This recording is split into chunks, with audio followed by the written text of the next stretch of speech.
In October 1914, the British Expeditionary Force was at breaking point.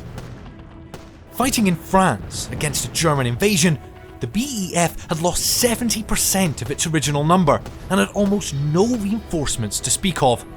Worse, a German attack on the town of Ypres threatened to take advantage of their exhaustion and break through the Allied line. The stage was set for a German victory. However, the BEF were not alone. Arriving in the nick of time were the 45,000 men of Indian Expeditionary Force A. In the face of severe German attacks, they fought desperately to hold the line, and in doing so, likely kept the Allies in the fight in 1914. That battle was just the start of India's massive contribution to victory in the First World War. Britain could not have won the First World War in the way that it did without India. The raw materials, the money, and most crucially of all, the 1.5 million men of the Indian Army were simply indispensable to British victory. Their contribution ensured that the British Empire survived the war, but it also sharpened the desire in India for independence in the years after. To understand just how important India was in the First World War, we first need to understand India's role in the British Empire. At the beginning of the 20th century, the British Empire was the largest in the world, and India was the so-called jewel in the crown. It had a huge population, a wealth of natural resources, and a large professional army. This uniform is typical of those in which the Indian soldier went to war in 1914 and was designed for the Indian Army's traditional role of fighting low-intensity colonial hill warfare on the northwest frontier of India. Like all armies at the time, the Indian Army was composed of infantry, cavalry, engineers, transport units, and an integrated medical service. However, as a legacy of distrust dating from the 1857 Indian Mutiny against British rule, all but the lightest artillery was under British control, and in each infantry brigade, one regular British unit served alongside 3 from the Indian Army. Indian soldiers were commanded by British and Indian officers, but until 1918, the most junior British officer always outranked the most senior Indian officer. This preserved the system of colonial rule, ensuring no Indian could be in a position of command over white British officers or troops. The Indian Army was a vital tool in the British arsenal. As the Indian General Staff put it in 1906, "In no army can be found officers and men who are better prepared to immediately undertake expeditions in any corner of the globe." India's war began a few days after Britain's, on the 6th of August 1914, when the War Council in London decided that the Indian Army should fight overseas. The Indian Army was formed into 7 Indian Expeditionary Forces. Forces A and G largely fought for British security in Europe, while Forces B to F largely fought to secure Britain's empire. We'll cover all of these forces today. The men of these units signed up to fight for a host of different reasons. This recruiting medal was awarded for reaching and exceeding recruiting quotas during the First World War. We see Britannia, sword in hand, pointing the way forward to a tiger, obviously representing India and sending India into battle. Indian society was governed by a rigid hierarchy caste system. Men from low caste communities used the chance of military service as a way of gaining some social status. And this mirrors a traditional reason for men joining the pre-war Indian Army, known as Izzat. This was a concept of gaining honour and social standing for oneself, one's family and community. In addition, many volunteers were maintaining a family tradition of military service, whilst others were mainly interested in the package of pay and benefits available to long-serving soldiers. Another key consideration was politics. Indian leaders and intellectuals like Mahatma Gandhi supported Britain during the war, believing that loyalty and sacrifice during the war might earn India greater autonomy or even eventual independence. There was some debate on the British side as to whether non-white soldiers should be allowed to fight in Europe. However, the professional nature of the Indian Army and knowledge that the BEF would almost certainly need rapid reinforcement won over the doubters. However, for the other non-white soldiers of the Empire, the colour bar against fighting in Europe would remain for the rest of the war. Thanks in part to the intervention of IEFA, the Western Front had now stabilised. By the end of 1914, Indian forces numbered a third of all British forces on the Western Front. At the same time, Indian expeditionary forces were being rapidly deployed around the world. Some fronts were more successful than others. When IEF B and C were sent to German East Africa, entire battalions fled the battlefield at the first German shots during the Battle of Tanga. However, the Indian troops of IEFs E and F would yet again play a decisive role in the outcome of the war, as Ottoman troops launched an attack on the Suez Canal. The Suez Canal was Britain's vital imperial transport artery. In January 1915, Indian troops were the most numerous and best trained forces available for the canal's defence. When the Turkish attack came on the night of the 2nd and 3rd of February 1915, those Indian units would play a leading role in defending against the assault. The Ottomans attempted to cross the canal using pontoons and rafts, but the defenders were well dug in along the canal bank and brought down heavy fire on the enemy. Those Ottoman troops who did manage to cross were counter-attacked and destroyed by the British and Indian forces. By the end of the fighting 2 days later, the Ottomans had suffered around 2,000 casualties, for just 100 or so on the defenders' side. Having secured the safety of the Suez Canal, Britain could leverage the full support of its empire. Troops and war material would continue to flow from India, Australia and New Zealand into Europe and the Middle East for the rest of the war. Elsewhere, IEF-G joined the Gallipoli Campaign, in which Allied forces attempted to capture the Dardanelles Strait and attack Constantinople, hoping to knock the Ottoman Empire out of the war. The Indians gave a good account of themselves alongside British, Anzac and French troops, but the campaign was doomed to failure. Meanwhile, IEF-D led the campaign in another vital theatre of war. Because the most modern warships of the Royal Navy were fuelled by oil rather than coal, it was crucial for Britain to secure the oil fields in the Persian Gulf.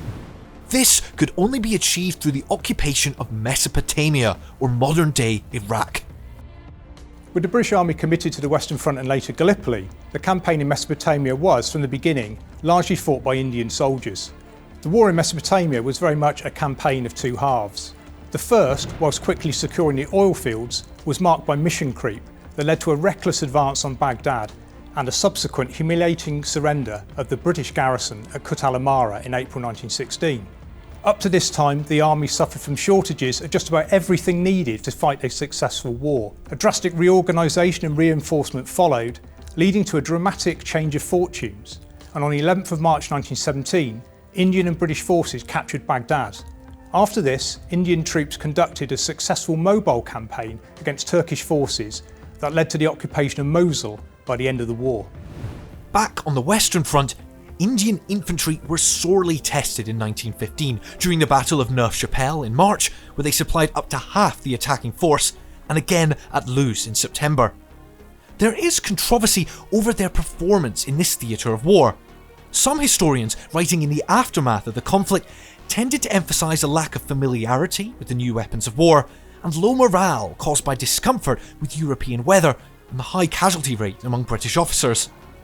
However, more modern historians argue against this view. They point to the fact that pre-war Indian troops were well trained from previous wars, and that Indian soldiers suffered from trench foot and frostbite half as much as British troops in late 1914. Nonetheless, beginning in December 1915, Indian infantry were redeployed to Mesopotamia, while Indian cavalry would continue to fight on the Western Front until 1918, when they moved to Palestine. By that point, a major issue on all sides was finding new soldiers to replace the mounting casualties. For this, the British naturally turned to India. The British believed certain ethnicities and regional groups within India were inherently more suited to being soldiers. This theory of the so-called martial races informed the recruitment of the Indian Army. By 1914, just over half of all Indian soldiers came from the Punjab, with Sikhs making up 20% of the army's strength, whilst numbering only 2% of the Indian population. However, the demands of the First World War undermined this idea of martial races. These medals, issued to Subadar Khanzan Singh, illustrate how recruitment for the army spread across India during the First World War. We have the British War Medal, the British Victory Medal, they're pretty standard medals for the First World War. And then we have the General Service Medal with a clasp for South Persia. Khanzan Singh served as an officer with the 71st Punjabis. This was a regiment raised in 1917 from amongst India's Christian community a community little touched by military service before 1914. However, within 2 years of victory being secured in 1918, the British disbanded such regiments and largely fell back on traditional recruiting practices. Indian civilians also made an important contribution to the war on the home front. Iron, manganese, grains, cotton, horses and mules, as well as a lump sum of £100 million were supplied by India to the British war effort. Despite this, the British grew increasingly fearful of the Indian Home Rule movement and decided to employ a carrot and stick approach to keep them at bay. On the one hand, the British introduced emergency powers in 1915, restricting free speech and implementing internment without trial. On the other hand, in 1917, they made a commitment to political change, a promise that would come back to bite them when the war came to an end in 1918. But before it did, there was just time for the Indian Army to play a decisive role in one more campaign. In 1918, the British government committed to knock Turkey out of the war. There was also an objective to concentrate as many British troops as possible on the Western Front to defeat Germany, and some 60,000 of those men were then in Palestine. The Indian Army was called upon to backfill General Allenby's army in Palestine. This process was named Indianisation. By the summer of 1918, the Indian contingent was the largest in Allenby's multinational Imperial Army. In the crushing offensive launched by Allenby on the 19th of September 1918, Indian infantry and cavalry played a central role in the destruction of 2 Turkish armies within 3 days. In a masterpiece of modern mobile warfare, Indian soldiers joined those from Australia, Britain, the Caribbean, Egypt, New Zealand and Arab irregulars to pursue the disintegrating Turkish forces to Damascus and Aleppo by the war's end.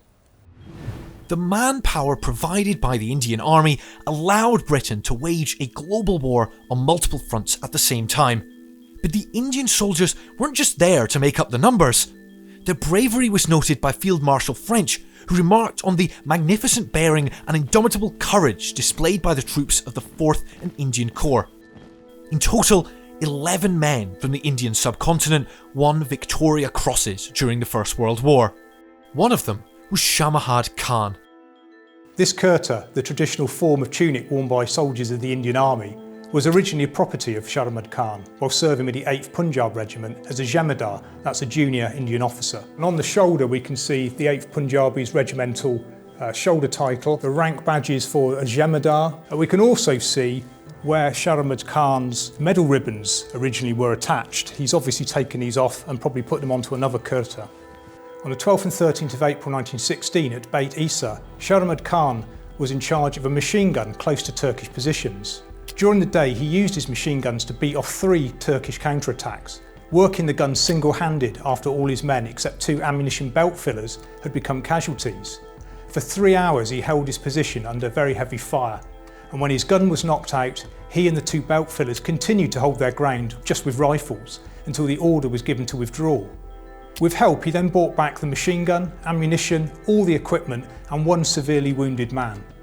For his actions that day, Shamahad Khan was awarded the Victoria Cross, the British Empire's highest award for bravery in the face of the enemy. By 1918, 1 in 6 soldiers then fighting for Britain were from India. The casualties suffered by the Indian Army numbered around 53,000 killed and 64,000 wounded.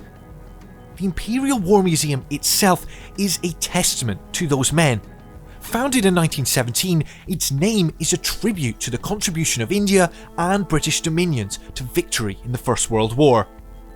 Alongside helping to win the conflict, the Indian Army also helped expand British territory, which reached its zenith in 1922. However, while Indian forces had secured Britain's empire in the short term, in the long run, the war unleashed forces that the empire could not contain. The Indian Army was transformed through its war experience, becoming a modern fighting force. Indian soldiers too were changed by their overseas war service, returning home with feelings of greater equality with the British, having fought the same enemies and been awarded the same medals. Additionally, war service had brought together soldiers from different ethnicities, castes and religions, challenging many long-held social and religious views. However, at home in India, hopes for home rule were quickly dashed. Wartime restrictions on freedoms under the Defence of India Act remained in place after the war, undermining promises of political change. Limited Indian representation in government was introduced in December 1919, but this was very much a case of too little too late. For Indian nationalists, these broken promises, coupled with the massacre at Amritsar on the 13th of April 1919, illustrated the reality of British rule.